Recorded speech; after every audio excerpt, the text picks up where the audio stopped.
6. Kulang pa ng isa. 7 dito kasi, 7 yung lahat na yung total birds na pinasabay ko. Tapos isa doon sa kabilang loop, kaya 18 total. Alam ko na yung wala pa, yung mabagal talaga. Yung puti. Yun na naman yung naiwan. 10:35 na dumating. Mamayang hapon na naman yung uuwi. Pasukin muna natin itong mga boss. Pasok boy.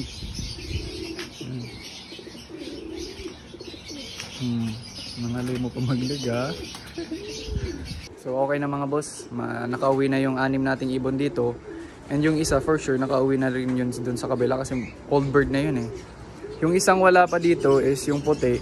Sadyang umuwi lang siya paghapon. Matagal lang talaga siyang umuwi. Nakailang bitaw na yun sa pasakaw, mawala pa siya noon. Pang-4 ng pasakaw niya ngayon. Ewan na lang kung mawala pa siya. Kaso, matagal lang talaga siyang umuwi. Don't know kung bakit. Mahina, nervyoso. Parang si Basilan, nervyoso. At si Solares. Shoutout sa inyo mga boss. Walang shooting na, nervyoso pa. Oh no! Check natin dun sa kabila mga boss, yung kalapate natin dun.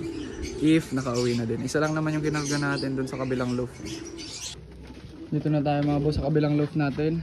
Ayan. Pinapakain ko na sila. And yung isa natin na pinasabay sa pasakawa yun. Yung naglilimlim na red check. Yan siya.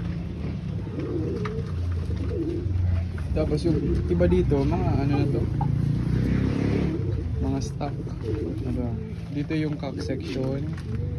Pero may nakahalo dito ang isang hen eh. Ayun yung hinahabol. Kala ko kasi cock yan, hen pala.